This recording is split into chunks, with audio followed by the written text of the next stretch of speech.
and you'll... That would sound... Excellent. Start at concentration and end with understanding. We're killing it today. Yeah, no, we're so good. And from there, so that being kind of the Zen perspective. And so that's why if you've ever sat Zen or if you've ever seen Zen practitioners, they don't give you a lot of instruction, right? They say, go sit, stare at a wall, see what happens. And through that, you start with the concentration practice. And eventually, just from observing a concentrated state and mindfulness, you will gain understanding.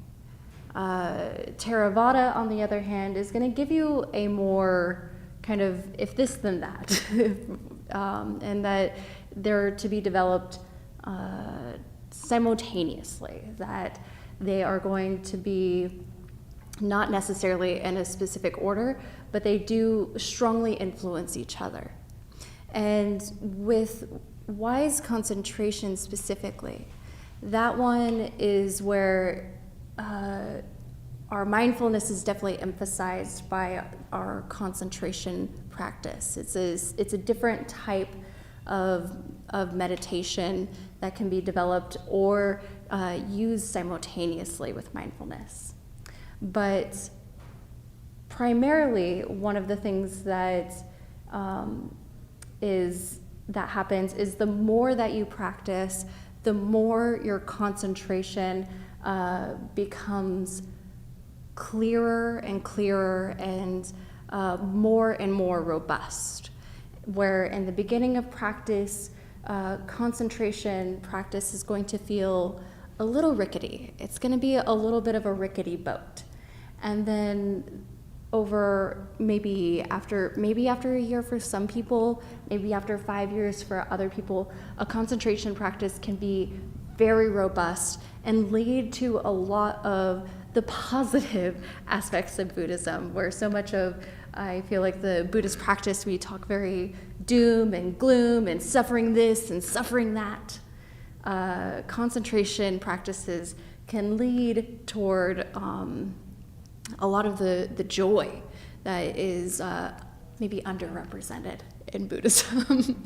So I personally have a little bit of a difficult time talking about concentration practices, partially because my own direct teacher values them, but doesn't has some caution against them in it, and I see that caution, because what does concentration do? There's plenty of practices like yoga and different styles of meditation that are purely concentration practices, and the appeal to them is that if you get really good at them, right, they feel fucking good. They feel really good. But it's not the whole of the practice. And so it's been, my own teacher's perspective and a lot of my influence to put less emphasis on the concentration practices.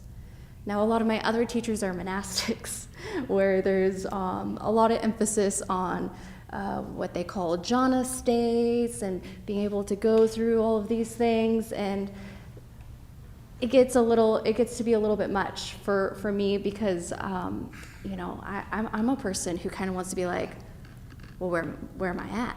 Like what level am I on? Am I on level 2? Am I on level 3?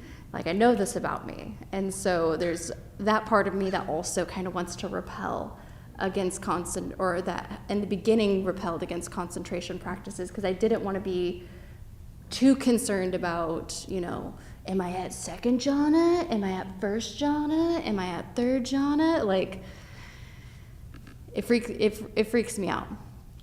But through sitting with the monastics and the emphasis they give on the importance of developing these concentration practices to experience some of the more positive states like joy and tranquility, that is one of the things that I've been trying to develop and explore a little bit on my own. So I can admit that maybe my explanation of concentration might be a little limited in that way. But I'll go ahead and end there. And for the discussion today, and if you're tuning in on YouTube, to reflect on what are your goals for practice? It can be eliminate suffering. Is joy, is tranquility, are those things that you consider to be a part of your goals for practice? And it's okay if it's not, but just exploring what are your intentions for practice? What are your goals? What do you expect when you sit down for meditation, go to Dharma talks, go to retreats that you're hoping to obtain? So let's go ahead and maybe do a crisscross this time, because I feel like groups always end up being samey. So yeah.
get ready to sit for half an hour.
Finding a way to sit that is upright.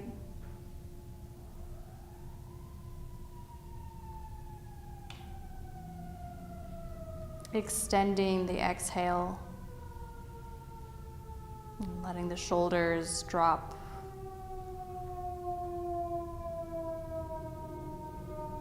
Allowing the belly to soften.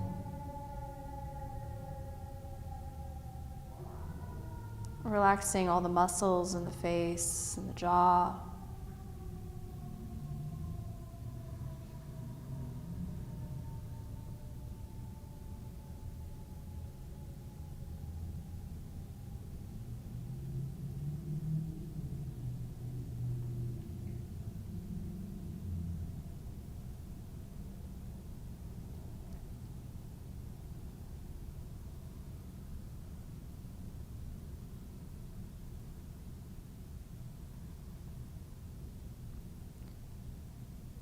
Beginning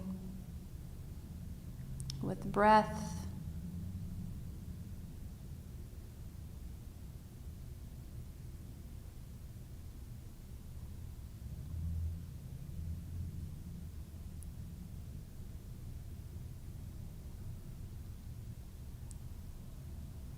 Allowing your attention to follow the breath in and out at whatever contact point is easiest for you.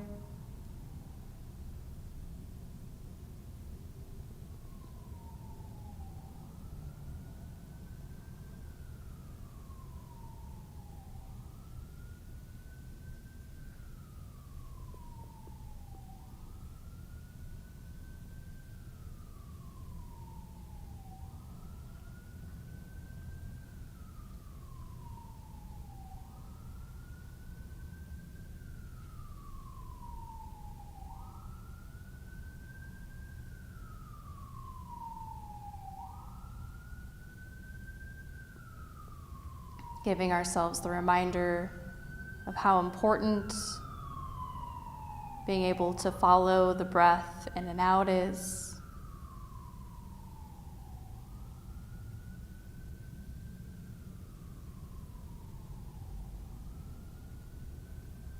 That this practice isn't lesser, but rather one of the more exalted and mentioned meditations in the Pali Canon.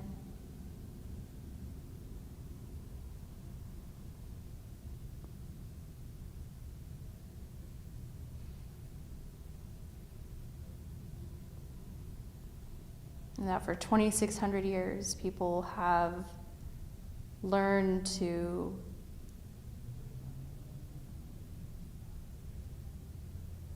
be with the breath and learned from being with the breath.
you find that it's difficult, the mind is being restless or unruly, you can try adding a foreground object with the breath, letting the breath sit in the background, and in the foreground bringing forward a phrase that is meaningful to you.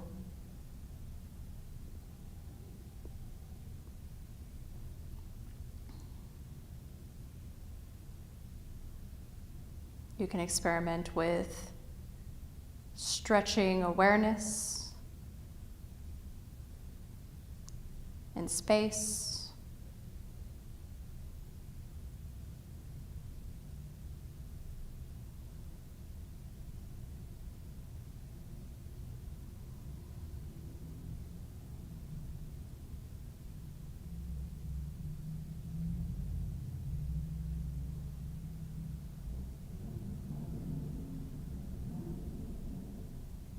And that sometimes pairing multiple objects together helps aid our concentration practice, allowing our attention to gather in one spot.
The mind will consistently try to plan or judge or remember.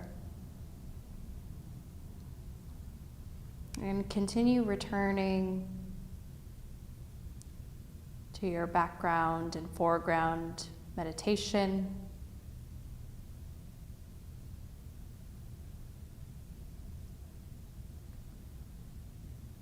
Having a willingness to be curious and experimental until you find something that feels pleasant. But once you've identified something, sticking with it, not changing out your objects every few seconds.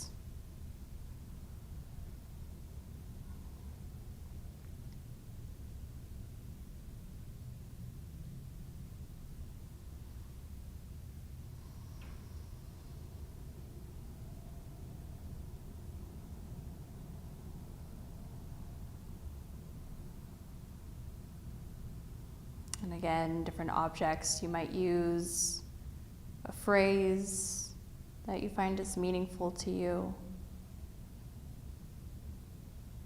Something like, may I be at ease.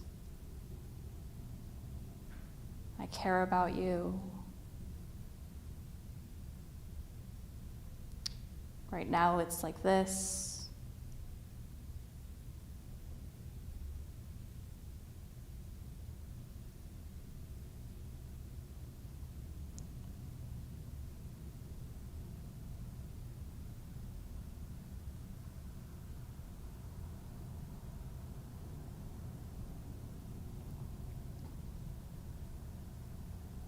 Or maybe focusing awareness on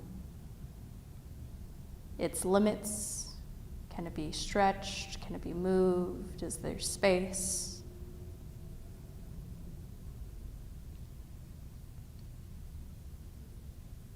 While keeping the breath in the background.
If doubt arises, allowing yourself to be maybe reassured. These are the practices said to lead to joy.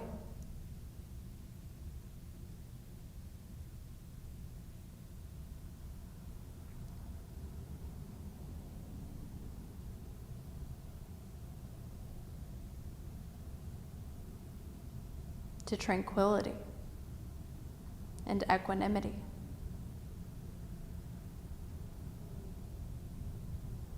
And even wisdom.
If the mind feels dull or bored, allowing for curiosity to bring energy, energy being an important part of the concentration practice.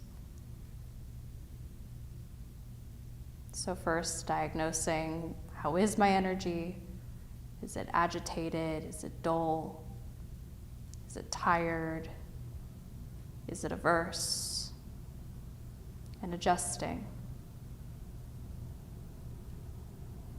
And if boredom is a part of it, bringing a sense of curiosity.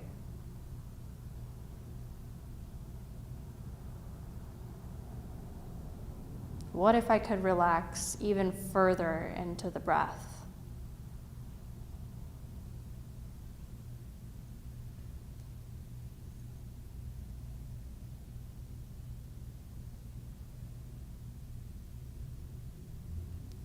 What would it mean to enjoy the breath?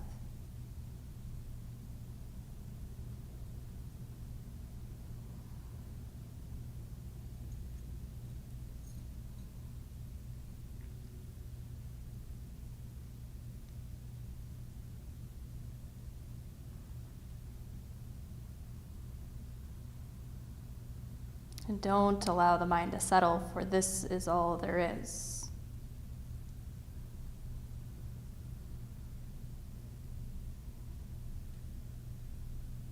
Be open.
Noticing every time we lose track of the background and the breath.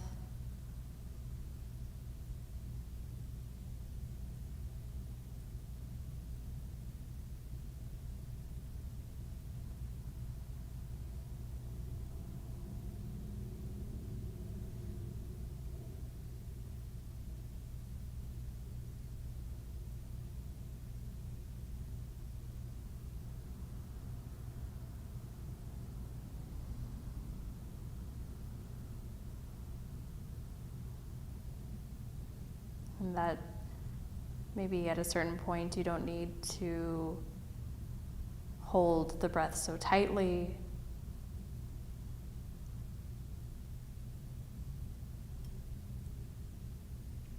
Eagerly watching the rise and fall or the in and out. But having a consistent attention, knowing.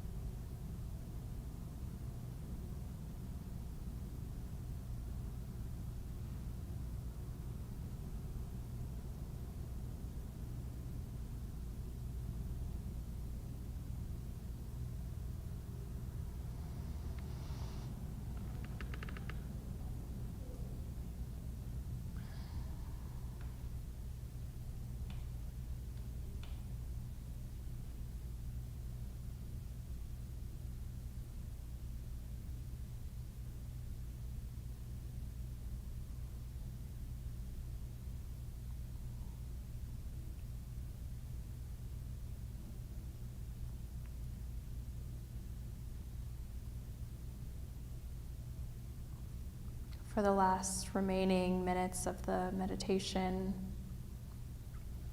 bringing a smile to the inside of your lips.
And as the bell rings, keeping the momentum of the concentration and meditation that you built, not throwing it away, not knocking it over, attempting to maintain it as the bell rings.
So, why is concentration?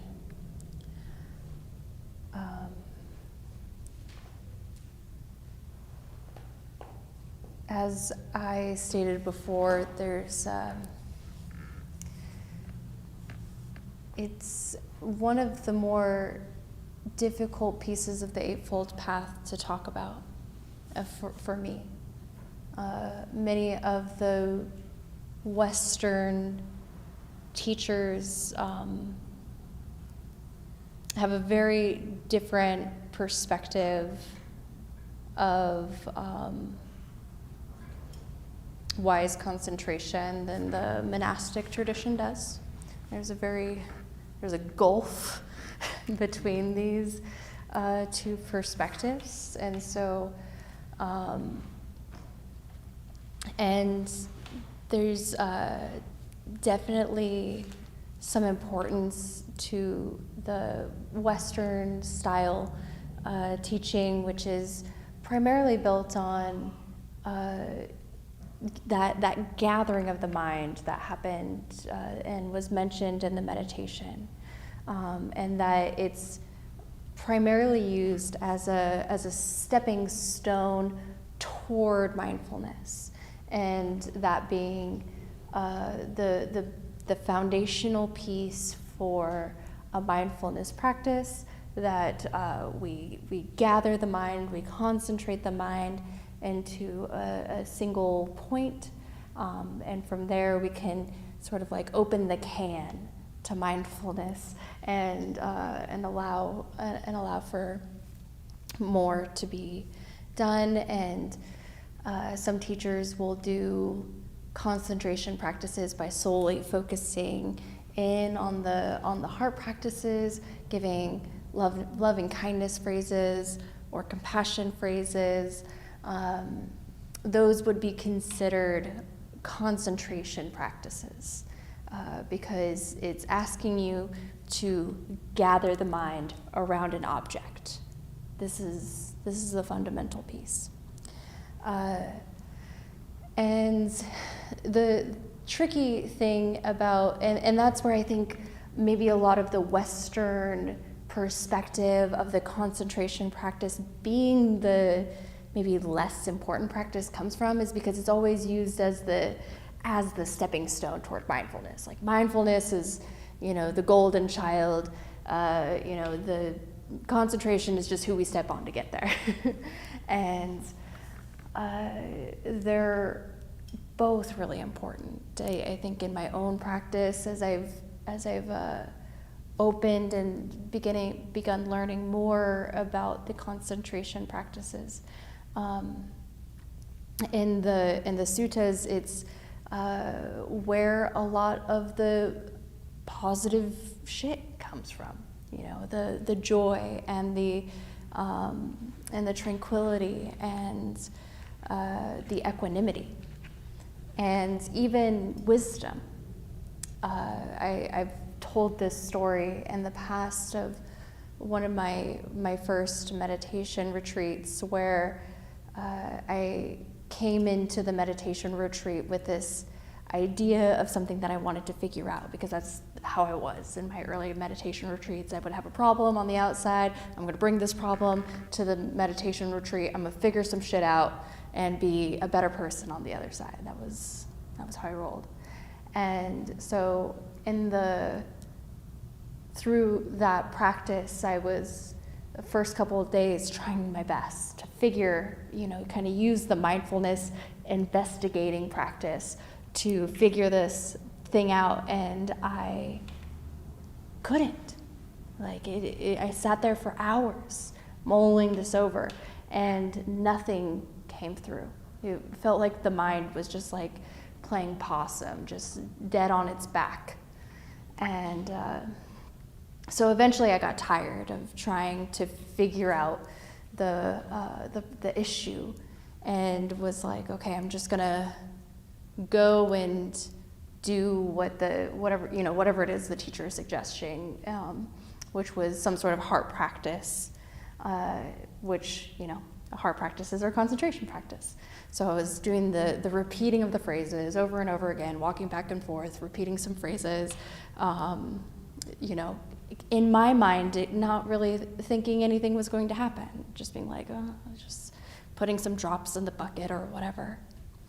And to my surprise, and this was a verified faith moment, that answer that I had been, kind of hoping for, just kind of spontaneously came up from what feels like beneath.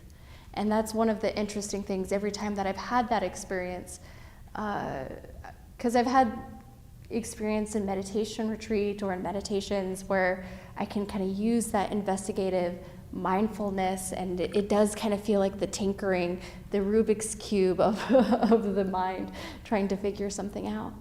But when I just sink into the concentration practice and just focus in with the object, whatever it is, wisdom is spontaneous, and will just it literally feels like it bubbles up from below. Like, I didn't make that happen. I wasn't thinking of anything other than my mind around the object. And, that takes maybe a level of faith. It's a little hard to just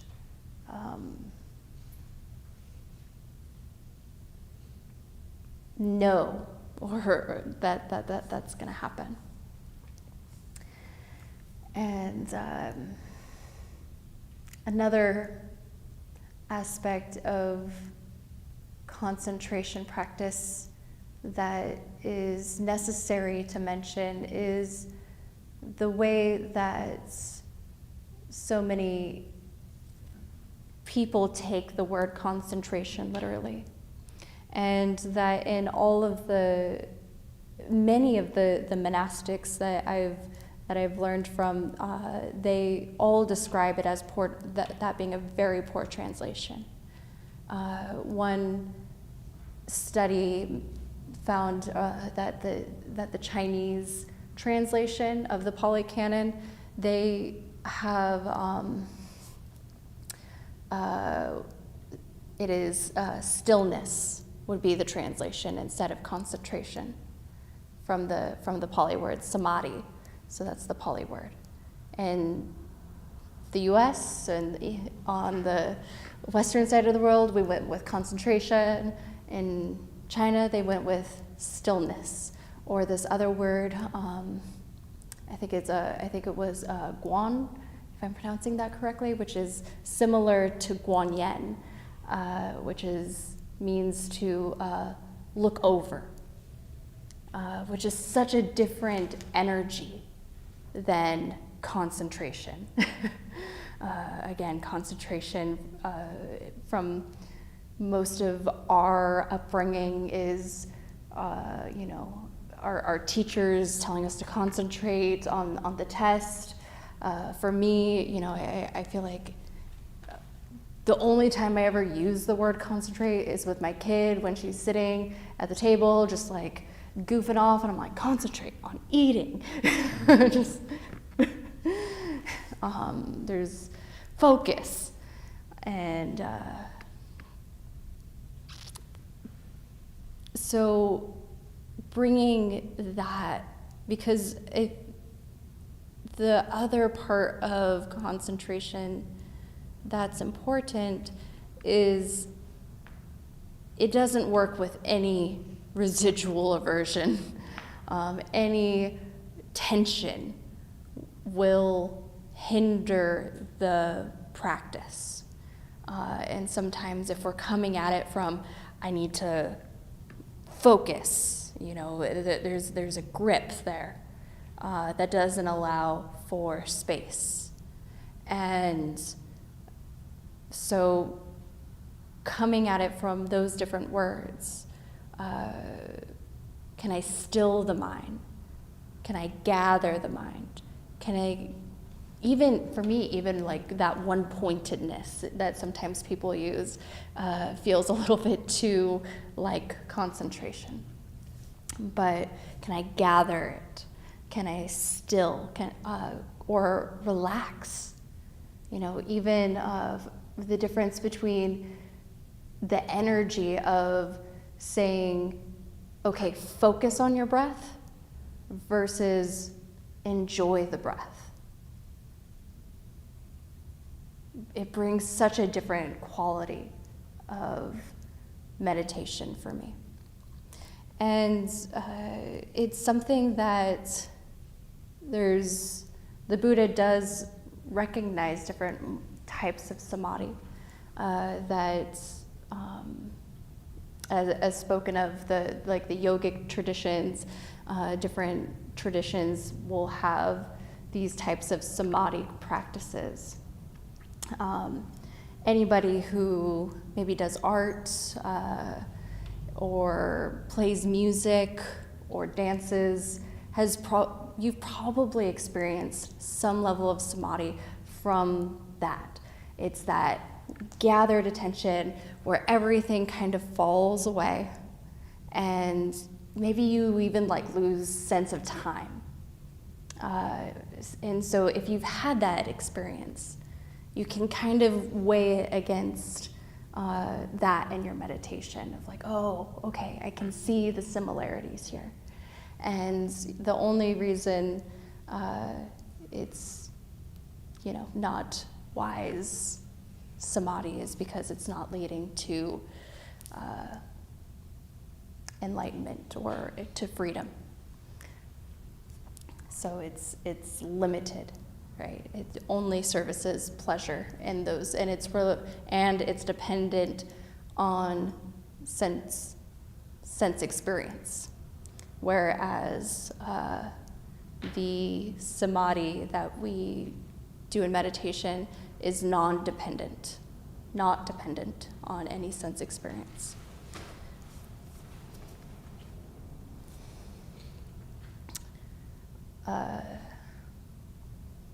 Ajahn Viradamo calls wiped wise concentration or right concentration completely out and says wise meditation, which I think is also kind of another useful perspective. And I honestly, just would love to also just dispose of the concentration, but it's such a commonly used phrase that you just kind of can't get rid of it at this point. It's just, you gotta talk around it a little bit. And so the final thing that I will end with is this, there's a sutta where it talks about the concentration practices, and it ends up being kind of like a tit for tat conversation.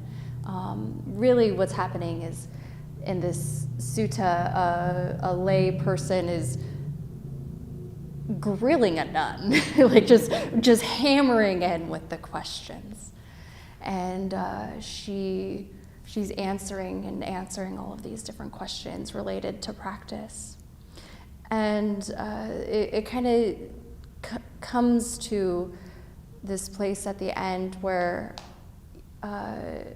he says something like, "What's the counterpart of pleasant?" And she says, the counterpart of pleasure, not pleasant. Pleasure is pain. And what's the counterpart of pain? The counterpart of pain is pleasure, right? So that common trope that we always hear in Buddhism, that where there is pleasure, there's always pain in it. And where there is pain, we can always find some pleasure as well. This kind of push-pull duality. And And then he goes further and says, what is the counterpart of ignorance? And she says the counterpart of ignorance is knowing. So, and that neutrality is part of what is the issue with ignorance. Often we think that there's non-harmful neutrality, but in spaces of neutrality, there can be ignorance because we haven't seen yet the harm. And that being such an important aspect of bringing in the concentration practice, because our lives move so fast that like we're in a speeding car, we don't take in all of the information that's around us, and we kind of just neutral, and focus in on very specific objects. And just like if you've, played guitar for hours on end, or if you've danced for hours on end and you've lost track of time, that's what the concentration practice helps us do. It helps us almost slow time down, so that way the things that are neutral we can see clearly as harmful, not harmful, pain or pleasure. We can expel so much delusion and gain knowledge. Knowing more than knowledge, we can gain knowing. And so further, the counterpart of knowing is freedom, and then the counterpart of freedom is extinguishment. And I love some of these analogies that they give to, further than freedom, like what would be nirvana, right, is not, often what we see in religious, where things are shiny and halos and big and grand. And Buddhism, it's extinguish. It's cooling, which is the translation to the Pali word nirvana. It's closer to cooling than like shiny, radiant, rapture, amazing, whatever. Heaven. It's extinguishment. So, I hope that makes sense. Concentration, I feel like, can be a little bit of a tricky one to talk about and tackle. So please, if you have any questions about concentration practices.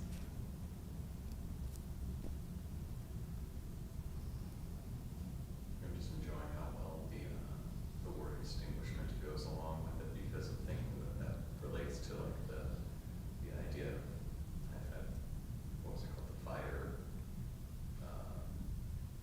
There's a word for it, but it's just constantly talking about burning. Mm-hmm. And then like with the visual I'm having of just like, a crowd of people and everybody's on fire. Like not literally, but like just like aura. Yeah. And the person who's like actually at peace is the one who is not a flame, who is extinguished and is just there. Right. And then that kind of visually, you can see the stillness, you can see The cooling. the cooling, Mhm. the lack of ripples in the lake. Yeah. Kind of thing. Visuals are fun. I like visuals too. Visuals are definitely things that help me. I just remembered I had a funny visual around concentration when I was reflecting on this earlier, that I feel like mindfulness practice can be like if this was like if Buddhism was like an arcade, that mindfulness practice gets to be like, maybe the more standard arcade games, but concentration practice feels more like a claw machine, where like you don't know which time you're like gonna win. But like every time counts, and the more you do it, the more likely you're gonna win. That's my experience of concentration practice. It's like a claw machine. Exactly. It feels like I'm doing the same thing every time, and results are varied.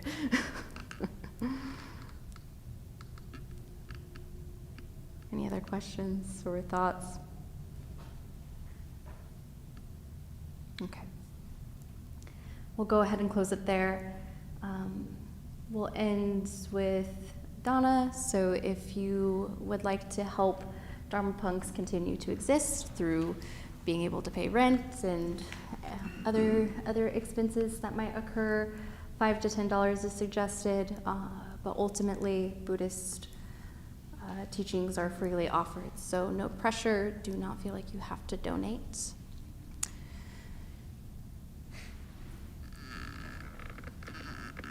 You know, if we were not fools, we would put it in the stream description. It's something that I've thought of. And perhaps something I will remember to do next week. All right. Let's dedicate some merit. May any goodness that occurred from our practice here today not be kept, but spread above and below to the seen and the unseen, to those being born and to those who are dying.